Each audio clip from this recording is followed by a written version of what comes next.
What up? We in 22-day cruise to Antarctica.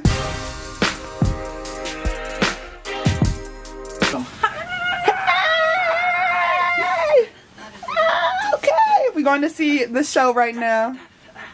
Hey.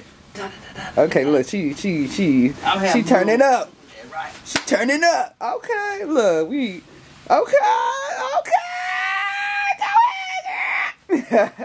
All right, so let's start this 22-day journey to South America and Antarctica. So here's just a quick tour around our ship, our bed, as you saw.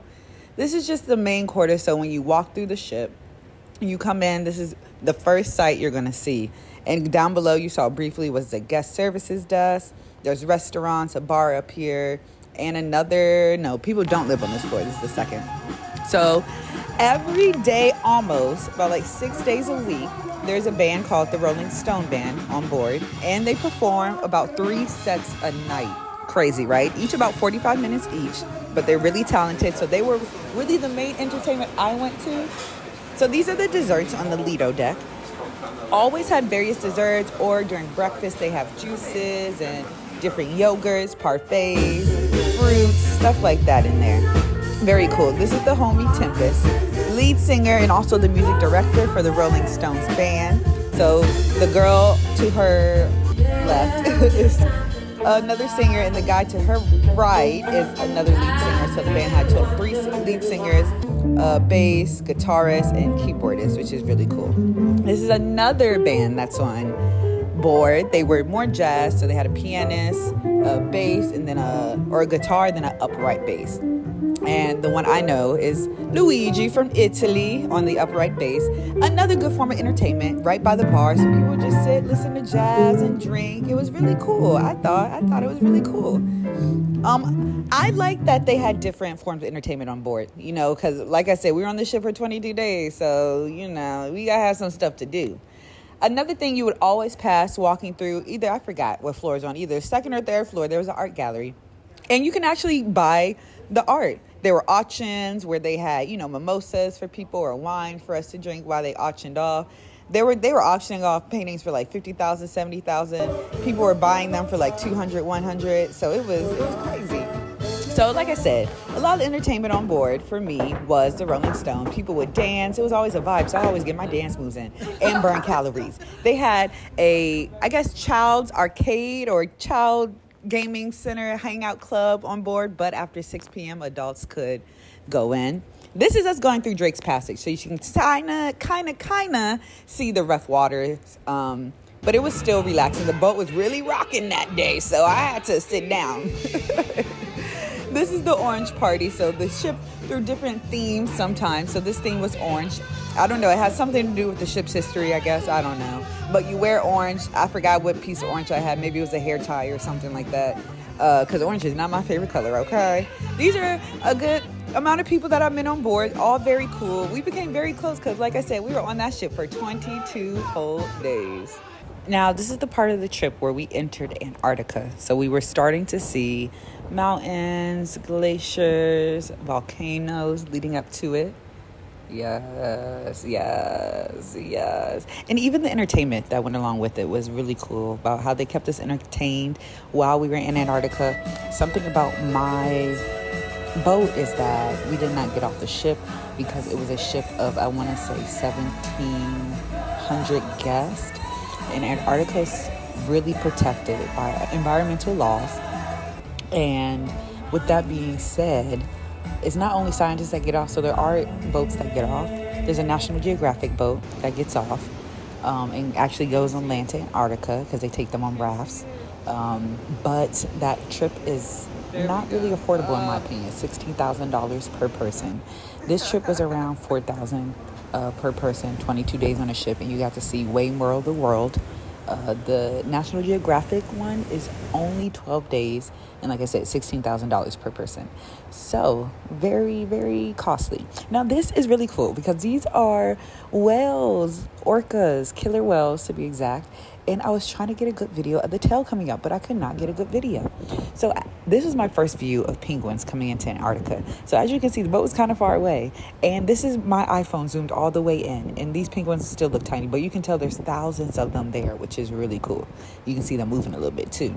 So I really enjoyed seeing Antarctica. It was probably my favorite part of the trip for sure. The most scenic, the most memorable. I would go back. I recommend everyone to go to Antarctica if you can. When you can, do it, okay? Make sure you go during their summer, though. Anyway, so let's talk about what's on the screen. The dance company. I'm a former dancer, so I wanted to definitely check out the dancers on this cruise ship, because a lot of my friends that I knew dancing in high school ended up going on cruise ships. So I was like, dang, what would life be if I took that route? I think it'll be okay, but I'm kind of glad I didn't. I'm happy with the route I took. But it was very entertaining seeing them. And I think one of their shows got canceled. They don't even dance that much, which is kind of cool. So they're not overworked, which is nice. They probably have mad rehearsals, though. But, yeah, it was really nice seeing them. Seeing the boys, seeing the girls do their thing. Of course, I'm a little critic because I'm a former dancer, but I definitely loved it. They were killing it. I'll let y'all enjoy it a little bit.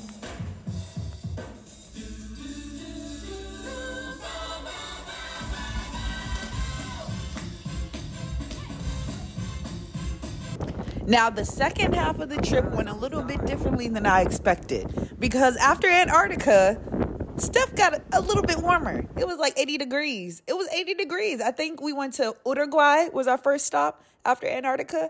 Yeah, and I did not prep. I didn't have any shorts or anything.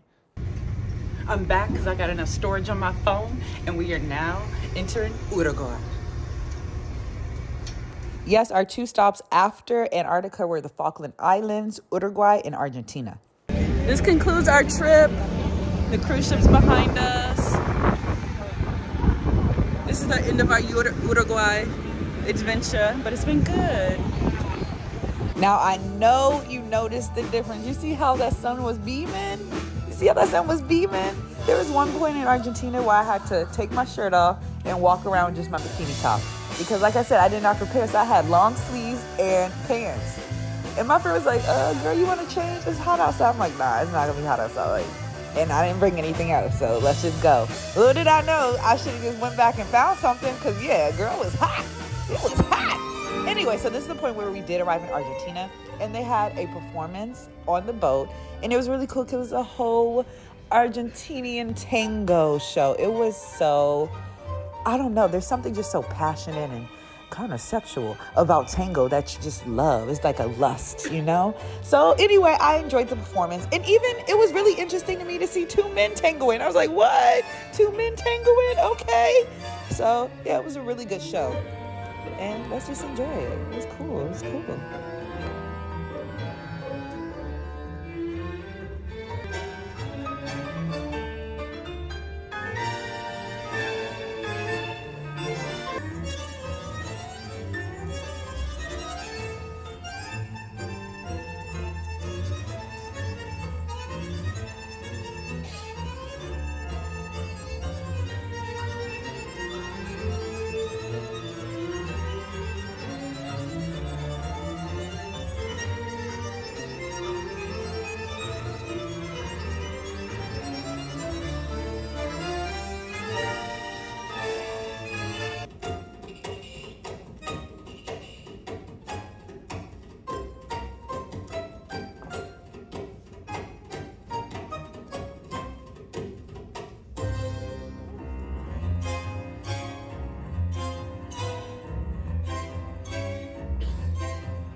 Boat parties are always the best, and I just love meeting random people.